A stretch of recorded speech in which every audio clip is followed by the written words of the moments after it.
¿Cuál es el deber de un espectador? Cambiar. Ese es su deber. Cambiar. Y no solo a sí mismo, también a lo que es blanco de su mirada. Hace algún tiempo, cuando abrí este espacio, y sí, se viene escena de recuerdos, cuando por fin me decidí a pegar un pequeño y quizá hasta cándido grito al cielo, no tenía mucha expectativa del alcance que eso iba a tener. Y lo tuvo, debo añadir. Por eso sigo aquí. Y porque quiero satisfacer un poquito mis deseos de protagonismo. Pero el punto es que, al igual que en cualquier comienzo, incluso en el Génesis mismo, uno se topa con un problema casi tan grande como el esfuerzo de creación primogenio. El problema de la nomenclatura, el darle un nombre o asignación adecuado a nuestras quimeras. Podrá sonar tonto, pero a veces buscar un nombre correcto es introducirse a una labor que, si no es sencilla, es muy compleja. Uno tiene que deshacerse una a una de las preguntas que desfilan sobre las intenciones de concebir algo al mundo.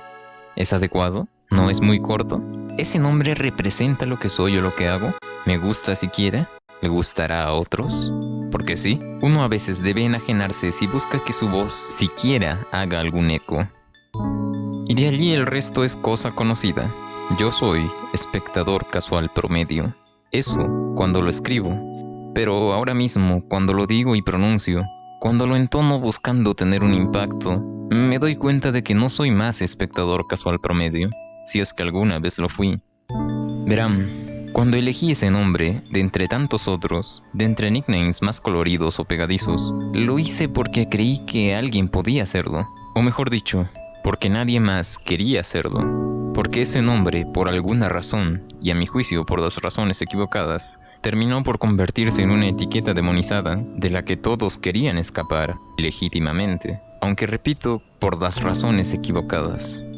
Pues todos buscamos resaltar, por cuenta propia o bajo la sombra de otros, otras personas, otros artistas, otras series, otros dibujitos, otros pues, que nos permitan diferenciarnos y ser de alguna manera únicos.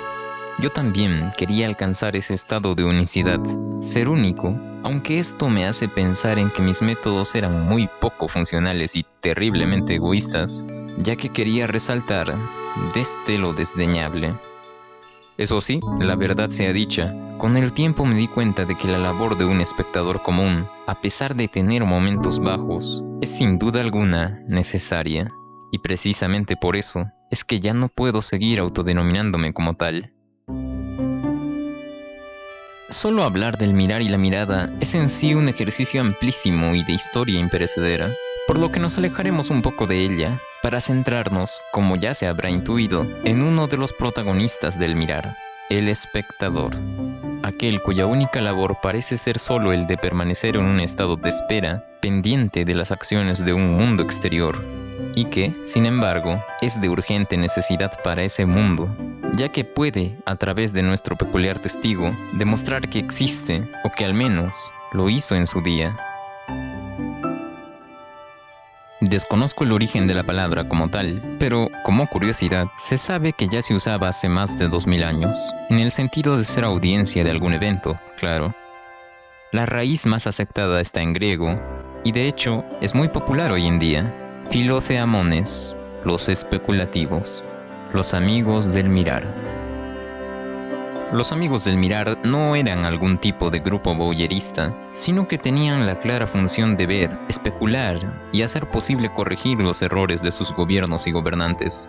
A pesar de que podían ser víctimas de las malas decisiones de sus líderes, su trabajo no era el de los historiadores, que dan fe de lo que ocurre en su tiempo, sino que actuaban también, en consecuencia, para intentar denunciar las malas acciones de sus gobernantes y ayudar así a sus compatriotas.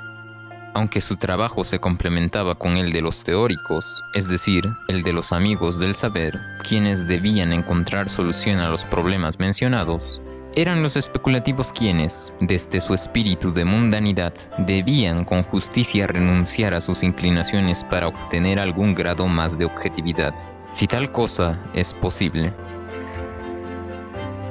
A pesar de este origen de índole político, hoy en día, si bien existen, y en grandes cantidades, espectadores y agrupaciones ideológicas, no existen más amigos del mirar.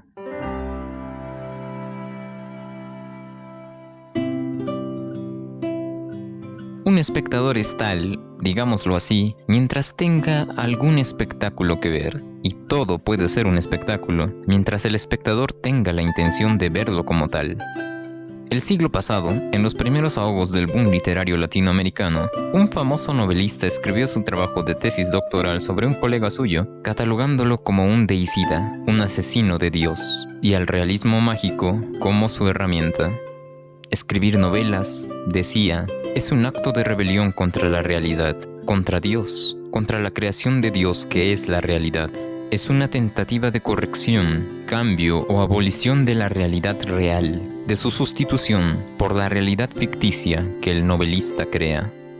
En el ejercicio de su vocación, en la operación concreta de convertir sus obsesiones en historias, el suplantador de Dios recupera su libertad y puede ejercerla sin límites.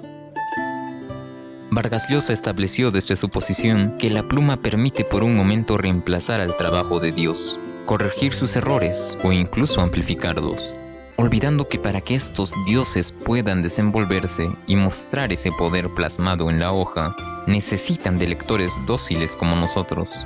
Entonces, el rol de Dios se les devuelve. Ellos podrán crear al mundo, pero son los espectadores quienes les dan forma.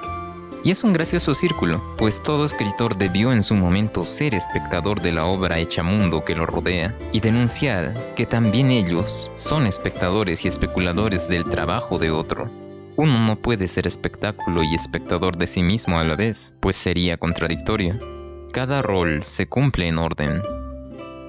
Pero estamos juzgando al testigo del deicidio como un amigo del mirar, que tiene un deber crítico ante lo que ve, no como al espectador que es.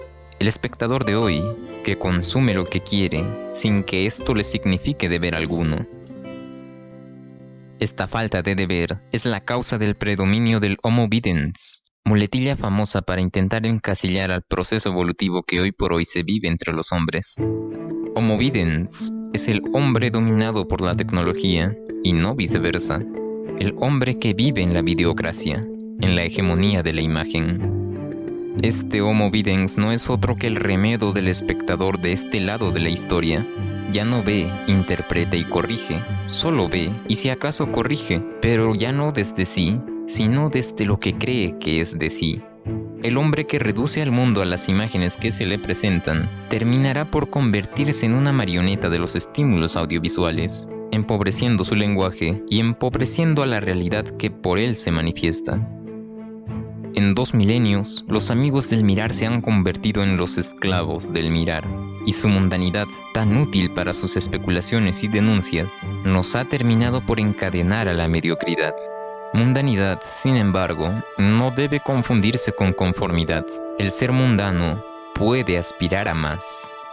Pero hasta el Homo videns descree de lo que ve, pues lo que no le es habitual no existe.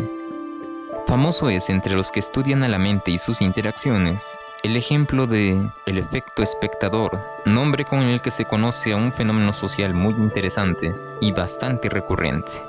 Este efecto suele darse cuando presenciamos con muchas personas una situación de riesgo en la que se necesita de la inmediata ayuda o intervención de alguien. En un accidente de tránsito, por ejemplo, es común que la gente se reúna por curiosidad. Lo que no es tan común es que estos espectadores ayuden a la víctima, incluso si ésta lo pide a gritos. Todos parecen ser indiferentes y nadie se anima a intervenir, a llamar siquiera a los servicios de emergencia. Se cree que esto se da porque todos los presentes, a pesar de que se dan a la idea de poder ayudar, no lo hacen porque creen que otro más lo hará. En el efecto espectador, mientras más espectadores haya, menor será la posibilidad de alguna intervención. Y esta pasividad, que nos convierte en hemipléjicos racionales, se ha convertido de alguna manera en la insignia de todo espectador actual. Hemos concebido sin quererlo que partícipe y espectador son antónimos, cuando siempre han sido eslabones de la misma cadena. El espectador fue en su momento quien impulsó al inicio de la historia, al menos el de la historia documentada, y también puede ser promotor de su final. ¿Qué mejor final para la historia que el que le ofrece la pasividad, el no hacer, el monótono esperar de la siguiente función?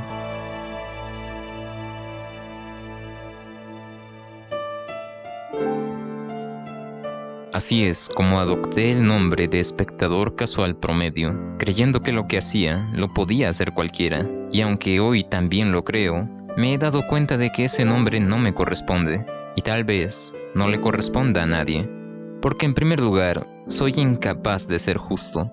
Al contrario, soy una persona veleidosa, pero conformista, y un espectador debe hacer justicia ante lo que ve y ante su punto de referencia frente al mundo. No obstante, el espectador debe también abandonarse para convertirse en un actor más de este escenario. No puede contentarse con el ejercicio especulativo, ni ser un simple revisionista de los hilos de la historia. Debe ser consecuente ante ella y participar, como lo vea conveniente, en ella. Ese es el deber del espectador: cambiar, transformarse y, de ser preciso, transformar lo que ve. Es cierto que es necesaria la presencia de espectadores, pero es igual de necesaria su evolución. Como soy incapaz de entender esta contradicción, y menos de comprometerme a tal grado, entonces solo me queda abandonar ese apodo. Lo que me lleva al segundo punto: nunca existió ni existirá un espectador promedio, ya que en algún momento todos lo fuimos, y arrebatarle ese nombre a esa difusa colectividad es inútil e indecente. Un espectador debe ante todo reconocer que su punto de vista le es suyo y no el de otro. Debe admitir esas limitaciones para poder admitir la multiplicidad que le refiere ser un espectador, y solo uno. De esa forma es como se deja libre el paso a la transición, al cambio que cada uno puede hacer desde sus pequeños lugares. No todas las respuestas serán correctas, ni todos los cambios realizados, pero será un recordatorio permanente de que la verdad puede, aunque no siempre lo haga, ser replanteada. Actuemos pues, y seamos enemigos del solo mirar. En ese mar de multiplicidades, no puedo permitirme conservar un nombre que le pertenece a todos y a nadie, y menos el solo rivalizar torpemente con la singularidad de otros. Aunque estemos todos en lados opuestos del mundo, ¿tendría sentido que disputásemos cuál de esas visiones es verdadera? Todas lo son, ciertamente, y ciertamente por ser distintas.